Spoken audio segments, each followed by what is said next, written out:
Comunismo, capitalismo e socialismo. Termos presentes em todo o século XX e que continuam sendo tema de muita discussão. Acompanhe tudo sobre o tema hoje na sua live mundial.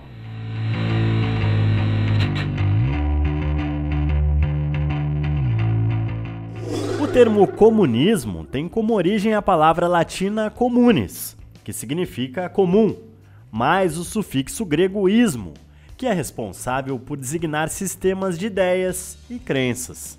O comunismo é uma ideologia política e socioeconômica com o objetivo de promover o estabelecimento de uma sociedade igualitária, sem a existência de classes sociais e que seja baseada nos meios de produção como propriedade de todos os indivíduos. Algumas vertentes consideram o comunismo como o contrário do capitalismo, tendo em vista que considera a ideia de propriedade privada do capital abusiva, pois serve somente uma minoria. Assim, o capitalismo valoriza a propriedade privada individual. Já o comunismo considera que toda a sociedade é proprietária dos meios de produção. O comunismo pode ser considerado como a etapa final da implantação e evolução de um sistema socialista, onde a sociedade se baseia na máxima onde todas as riquezas seriam divididas de forma igualitária entre todos os indivíduos que trabalhassem. Então, de modo resumido, o capitalismo é um sistema baseado na propriedade privada dos meios de produção, e os trabalhadores vendem a sua força de trabalho aos donos desses meios. Nesse sistema, o lucro fica com o patrão. Já no socialismo, a ideia é que os meios de produção sejam dos trabalhadores, porém controlados pelo Estado, sendo o socialismo um meio para se chegar ao comunismo, onde em teoria o Estado se dissolve e tudo passa a pertencer a todos. Alguns países se declaram como nações socialistas, porém, de modo geral, a essência da ideologia jamais foi aplicada. O mais correto seria dizer que, no máximo, tais países são socialistas. República Popular da China, Cuba, Coreia do Norte, Laos e Vietnã são os países apontados como comunistas nos dias de hoje. Mas, na prática, nenhuma dessas nações conseguiu alcançar esse tipo de organização. Sendo assim, esses países podem ser considerados com ideais comunistas, se encontrando em um estágio do socialismo, com aspectos mais marcantes relacionados às políticas econômicas internas e externas. Talvez o país mais conhecido a tentar seguir esse modelo sociopolítico seja a China. Foram 22 anos de guerra civil, até que em outubro de 1949 foi proclamada a República Popular da China. O país estava sob o controle dos comunistas, e seu líder foi Mao Tse-tung, secretário-geral do Partido Comunista Chinês. Assim nasceu a China comunista.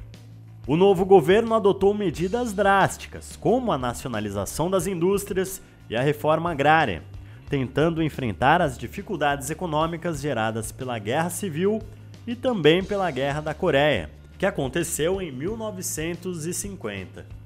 O governo tomou o controle das fábricas, das empresas, da terra. Basicamente eliminou a propriedade privada, uma das características mais marcantes do comunismo, conforme descrito por um de seus principais ideólogos, o alemão Karl Marx. Na época, a China ainda era um país rural. O plano de Mao era industrializar a China. Nessa tentativa de diminuir o abismo entre campo e cidade, a China viveu uma das maiores escassezes de comida da história, que posteriormente ficou conhecida como a Grande Fome, que matou milhões de pessoas. Com a morte de Mao Tse-tung, o sistema comunista foi flexibilizado, até seguindo pensamentos capitalistas, como a descentralização do poder. Isso ajudou a China a ter um crescimento econômico nas décadas seguintes. A flexibilização tirou a China da extrema pobreza.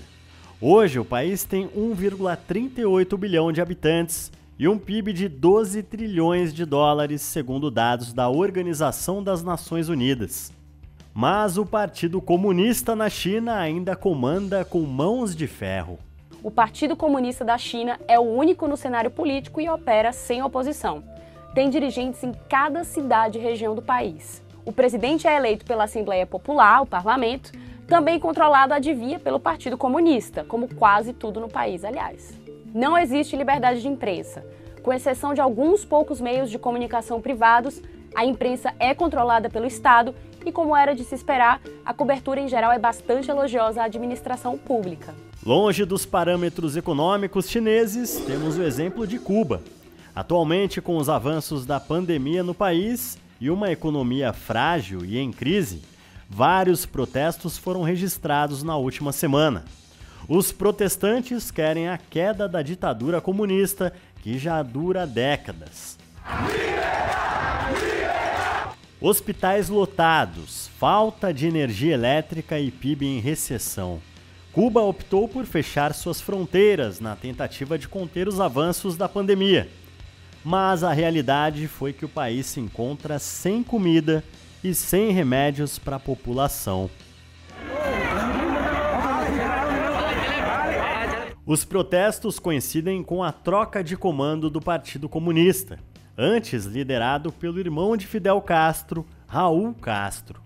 Fidel e Raúl foram nomes importantes da Revolução Cubana, que foi conduzida por Fidel. Líder de uma guerrilha instalada no interior do território cubano, a guerrilha buscava derrubar a ditadura por meio de um golpe militar. Quando houve essa derrubada de poder, Fidel Castro realizou uma série de mudanças no país, que atraíram a atenção dos Estados Unidos, que em pouco tempo romperam as relações com o país e tentaram derrubar o governo cubano em 1961. Desde então, Cuba é embargada economicamente, comercialmente e financeiramente pelos Estados Unidos. Apesar da Organização das Nações Unidas já ter condenado por 29 vezes o embargo que dura quase 6 décadas. Fechar essas portas agrava a situação cubana, até mesmo na questão das vacinas contra o coronavírus. Além do mais, a nítida incompetência do atual presidente cubano, Miguel Díaz-Canel, não tem ajudado a melhorar as relações exteriores do país. Atualmente, a ditadura cubana se mantém à base da força, reprimindo gritos de liberdade expressados pela população nas ruas. Os protestos são os primeiros após a morte de Fidel Castro. Os irmãos Castro impuseram o governo com brutalidade, que gerou medo na população. São mais de 6 décadas de insatisfação e inúmeras tentativas de fuga de um governo que nitidamente se mostra ineficiente. Mas nada se compara ao fracasso e tristeza do comunismo apresentado na Coreia do Norte. Esse país possui um dos regimes políticos mais fechados do planeta. Sua fronteira com a Coreia do Sul é fortemente vigiada. O país recebia apoio da União Soviética. Com o fim do país em 1991, a economia nacional entrou em total decadência. O regime norte-coreano criou um sistema rígido e ditatorial de regras, costumes e até mesmo de valores que devem ser carregados de geração em geração. Além disso, o país se mantém afastado de ações políticas em parceria com a comunidade internacional. A produção de alimentos é insuficiente para suprir a demanda nacional. Isso já provocou a morte de mais de 2 milhões de pessoas em razão da subnutrição. O ditador Kim Jong-un comanda o país de modo arbitrário e impositivo, bem similar ao regime de governo fascista que é centrado na figura do ditador. A população não tem acesso à informação de qualidade, pois a mídia é controlada pelo governo. Além disso, o sistema de saúde é precário. Existe uma escassez endêmica de antibióticos e analgésicos, por isso há tantas amputações na Coreia do Norte, porque muitas infecções gangrenam direto. As amputações são feitas sem anestesia. Estamos falando da Idade das Trevas. Mas e você? Conhece algum país comunista que deu certo no mundo?